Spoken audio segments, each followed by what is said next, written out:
Hello, and welcome to the Empress podcast.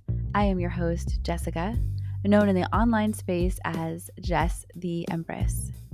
I started this podcast to help you be present with yourself, cope with chaos, and simplify your life. I do this by combining psychology, behavioral science, and the tarot. I have a background in mental health, specifically a master's in clinical social work from USC, and I'm a professional tarot reader. So get ready to have a nurturing, creative, and empowering experience with me as we use practical magic.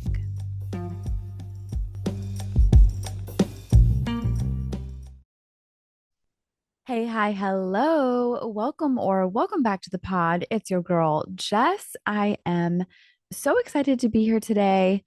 So, we are going to talk about something that really, I think, deserves a lot more thoughtful attention. And that is the topic of feminine rage.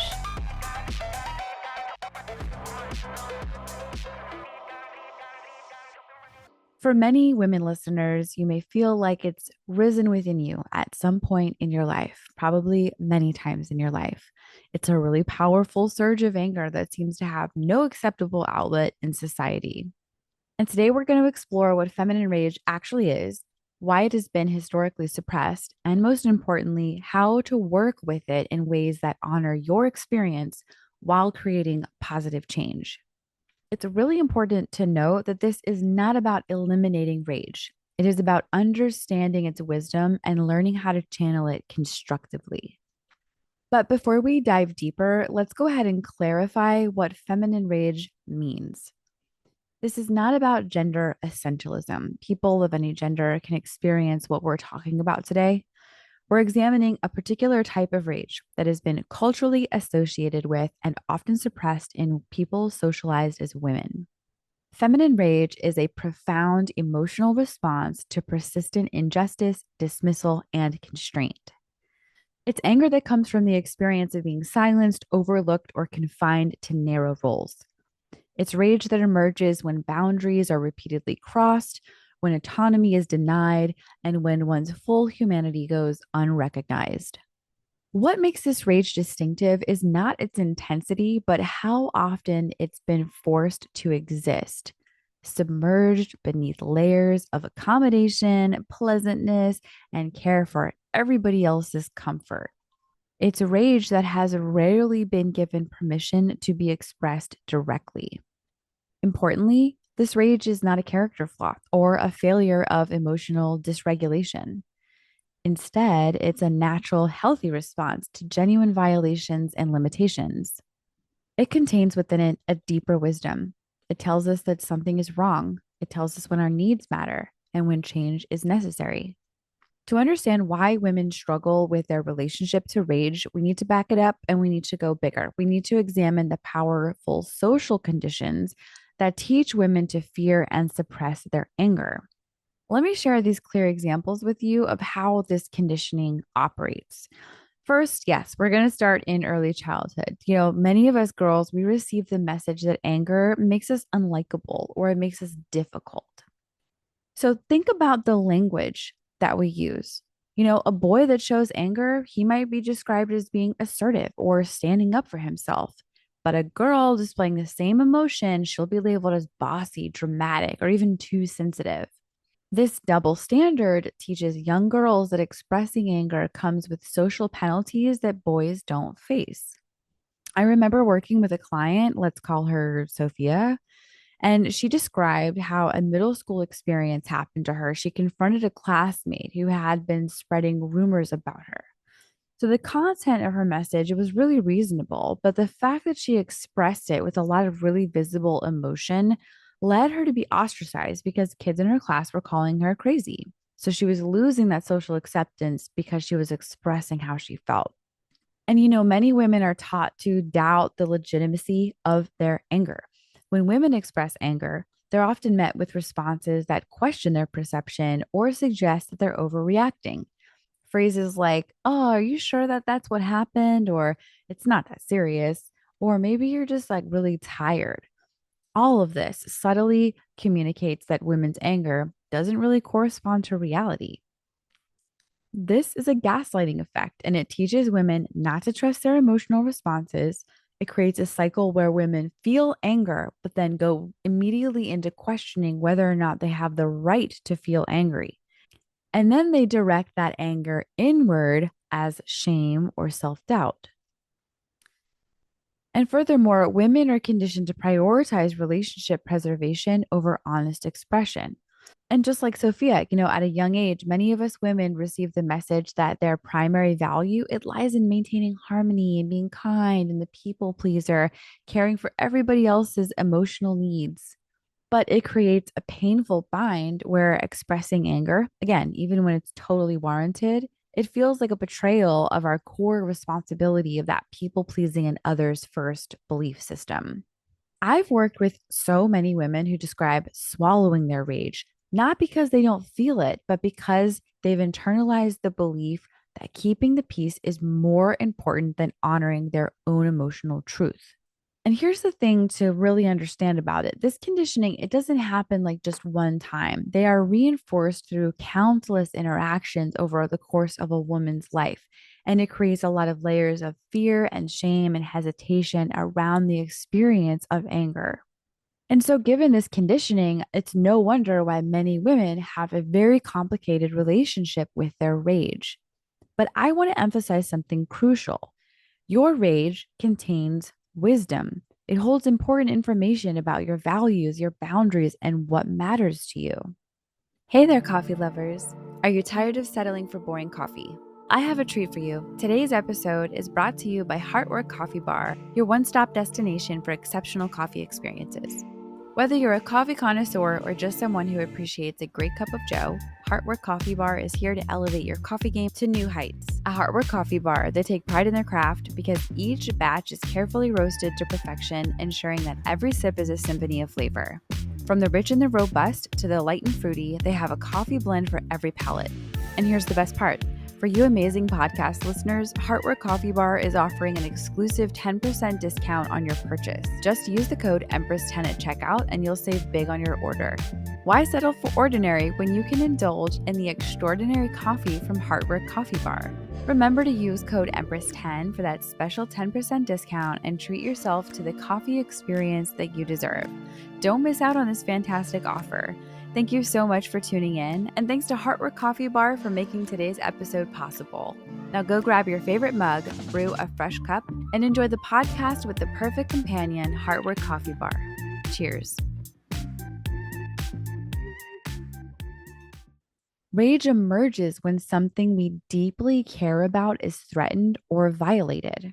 It contains the energy of protection and the impulse towards justice. It signals to us and others that a line has been crossed. When we deny or suppress rage, we lose access to its intelligence. Think about that. When we deny or suppress rage, we lose access to its intelligence. We miss the message that it's trying to deliver about what needs to change in our lives and in our world. Let me be clear. This doesn't mean that every expression of rage is constructive or that rage should be the only emotion that we cultivate. But it does mean that you have to learn how to recognize it and work with your rage rather than fearing it or disowning it. It is an essential part of our psychological health and our capacity to create meaningful change. Rage, when it's understood and channeled wisely, can be very transformative. It can motivate us to set clear boundaries and advocate for ourselves and others, and to even dismantle systems that perpetuate harm that I absolutely love. And to just know, like, in a sense, feminine rage isn't about just being personally empowered. It is, I think, socially necessary. I'm sure you're asking yourself this question. Okay, great. Yeah, Jess, I got it. I've got rage, but what do I do with it? How can I really do something that's constructive? So I'm going to answer that question. I'm going to offer some solutions with these 4 practical steps that will help you develop a healthier and more empowered relationship with your rage. Step 1, I want you to recognize and validate your rage. The first step, it is really simple, but it's really profound. Acknowledge that your rage exists and that it's legitimate. This means creating space to actually feel your anger without immediately trying to rationalize it away, minimize it, or judge yourself for experiencing it. Okay, so try this. When you notice anger arising, I want you to pause and I want you to say to yourself, okay, yeah, I'm feeling angry right now, and that's totally okay. My anger is trying to tell me something important. Maybe put a hand on your chest or on your belly and just actually breathe with the sensation for a moment. Be very present with yourself. This is self validation. You're saying that it's okay that this anger exists. It doesn't mean you have to like it or love it. And it doesn't mean that you have to act on it immediately. It does mean that you are creating a relationship with this emotion where you don't have to hide it or disguise it. And this alone can be tremendously healing. Okay, so step two, after you've acknowledged your rage, the next thing you want to do is explore the roots of it with curiosity rather than judgment. And you know, I'm all about that kind compassion here. So you're going to ask yourself, hey, what boundaries have been crossed here? What values of mine have been violated? And what is this rage really trying to protect? Sometimes the trigger for your anger could be really obvious, like being interrupted repeatedly in a meeting or having your expertise questioned. Other times it might require deeper reflection to understand, why a particular situation has evoked a really strong emotional response. Journaling can be super helpful. So try writing freely about your anger without censoring yourself. It's actually a lot of fun. You may be kind of surprised at what you come up with on the page. But the key here is to approach your anger with an investigative spirit, with compassion rather than criticism. And you're not analyzing your rage to determine if it's rational or if it's justified according to anyone else's standards. You're just simply seeking to understand its message for you. In my mind, I'm totally getting like Regina George doing the burn book. And no, I don't think you should ever share that unless you want to maybe like let a therapist know you're doing some rage journaling. But yeah, that's the image that came to mind. All right, next step. So, with that greater awareness of your rage and what it's communicating, then you can move on and do step three, which is discerning how you want to respond. And this is where you bring in discernment and choice.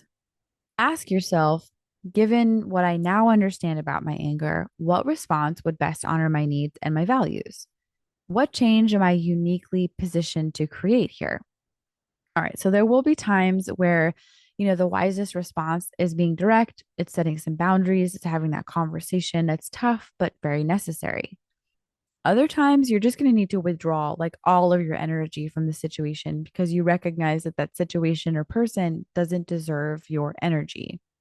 And other times, it's going to show up by channeling your rage into a collective action for systemic change.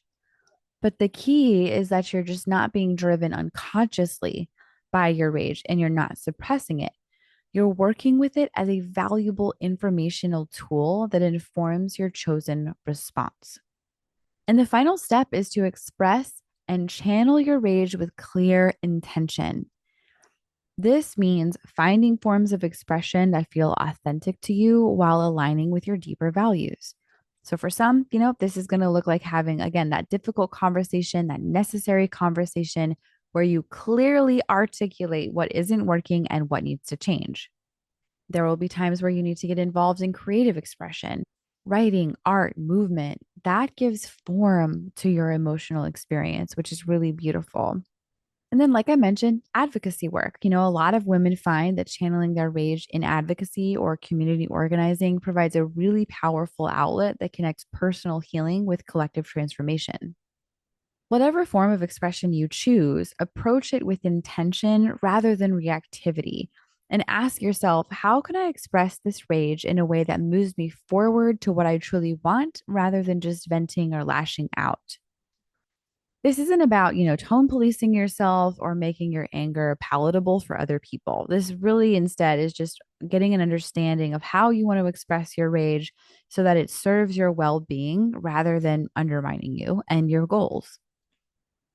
To understand how these steps might unfold in real life, I'd like to share a story about a client of mine who learned to work with her rage in a really lovely transformational way.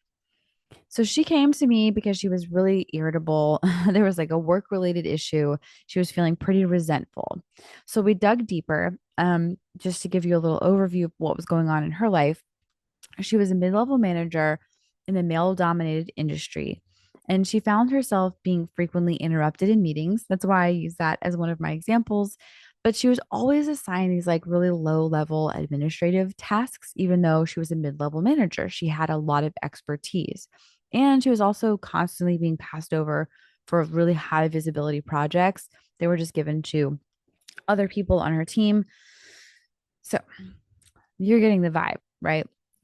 And when we chatted, we found out that her normal pattern was to like push her anger down. And then she would also work twice as hard to really prove herself.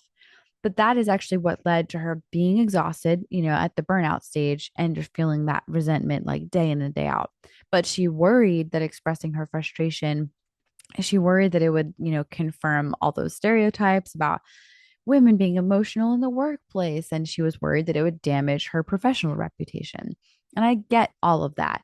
But in our work together, she went through all four of those steps. So, first, she recognized that she was having this feeling and she didn't dismiss it as an overreaction. So, for about 30 days, she created a daily check in practice where she would acknowledge, whatever anger she had, and she would just let it be there. She would just let it come up without any judgment. So then she investigated the source of her rage with curiosity. She did some journaling, and through our conversations, she realized that her anger, it wasn't about a specific incident. It really was a pattern, okay, this is key, of having her expertise and authority undermined in subtle ways, but they were constant ways. And that was obviously very angering for her to experience. So then, when she recognized this, she formulated her wise response. And she realized that while some situations did call for a direct conversation, other things required more of a strategic approach. So she decided to focus her energy on building alliances with colleagues that did recognize her value. She and those colleagues documented all of her contributions more explicitly, and then she set even clearer boundaries around her time at work and her role. So she was no longer overworking to prove herself and go above and beyond. And that ended up, saving her a lot of energy in the end. But then lastly, she expressed and channeled her rage with intention. So this did include, targeted conversations with her direct supervisor about the pattern that she'd observed.